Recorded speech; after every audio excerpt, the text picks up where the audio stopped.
everyone, it's Edna here.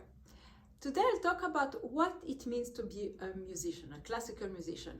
So one of the character traits of many musicians, they're very nice people. I have friends, most of them are musicians, a lot of them are musicians. And what there is a common denominator to all these friends is that they are extremely stubborn people. So musicians must be very stubborn, mulish, can call them uncompromising, because they need to get back to the same question, the same problems every day, and sort of never let go until you solve your problems, you find a solution of whether it's musical, it's technical, and so on. I have a friend, for example, who says he adores cooking because that's very clear. You do something, you cut your vegetables, you cook them, and then you have an immediate result.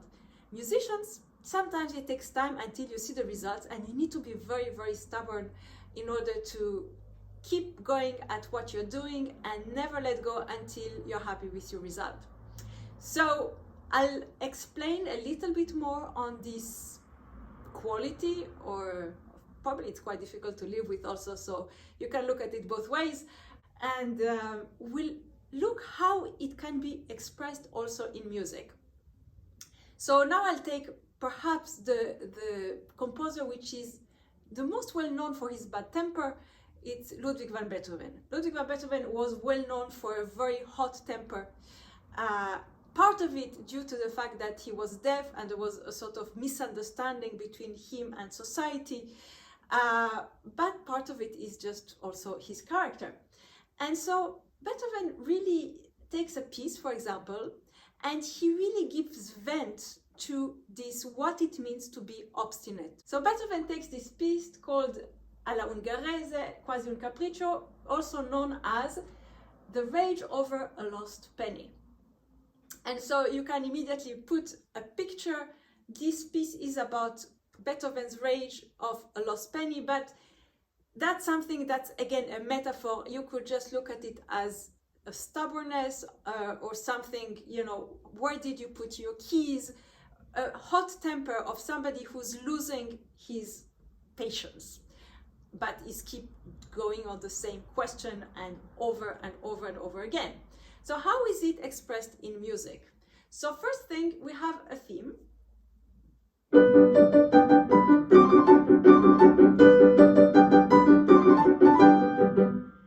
And this theme is expressed by the fact that you have a very simple theme, and underneath a repetition that can almost drive anybody else crazy. And so this left hand will never stop, it will always be sort of in the background as something quite disturbing. Another way to express this obstinacy, this stubbornness, is to never let go of the theme. And the piece is about 5-6 minutes long. It's exactly 448 measures in which there will be the theme without interruption. So how does he do that? The theme is going to be varied, so there is going to be always a variation over the theme 20 times.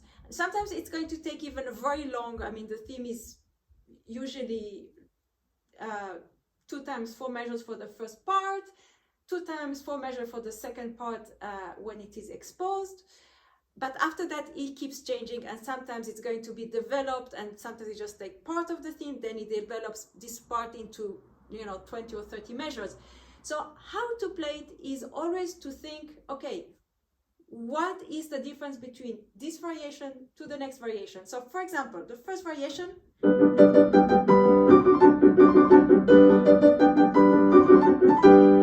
it's not the variation, that was the theme.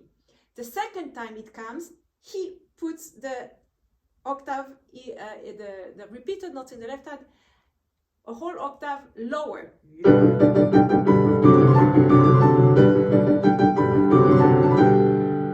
Okay, that already gives more importance to this very disturbing left hand. Now, the fifth time that the theme comes, he modulates into E flat major.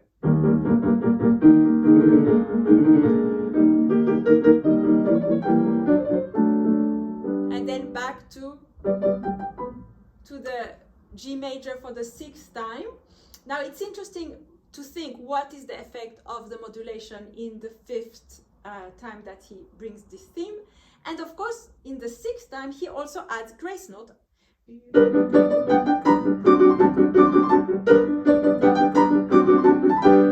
The effect of this grace note is, okay, like written mistakes. So really enjoy that written mistake, and that's the character that Beethoven wants to give to the theme. It's like, I'm going crazy, I'm starting to see all the notes in the wrong place. So the whole question of this theme, the way it comes, for example, at one point suddenly the very obstinate left hand becomes an Alberti bass.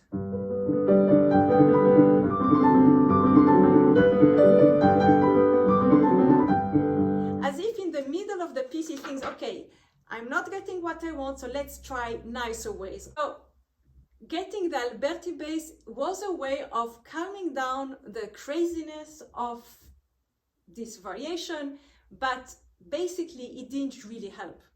So in variation 12, for example, he goes into a whole lot of modulation, passing all the time between the hands the theme.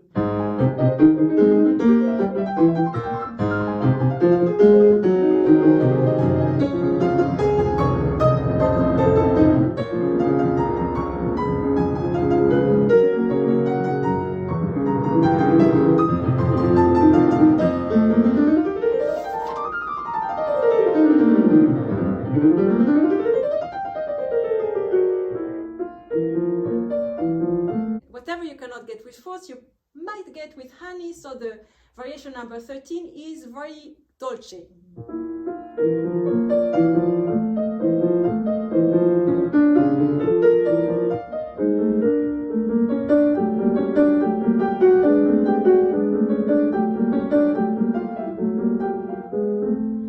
And so on. And basically, the conclusion of this whole story is naturally in the last variations, which are, that's actually variation number 20, and in which if you lost something and if you don't know where it is and if you are out of patience, you have to go to the good old rules. And what are the good old rules? Polyphony and the order that you know in fugues, notably with Bach. So he makes a canon of the theme.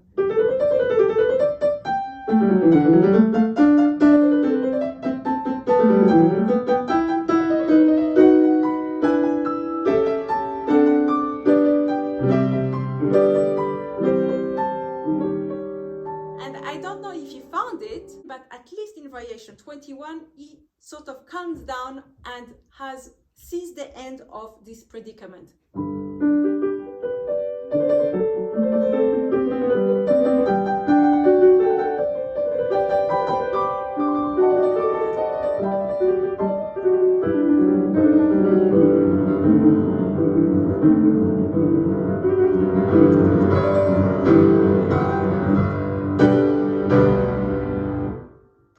And that's the end of the piece.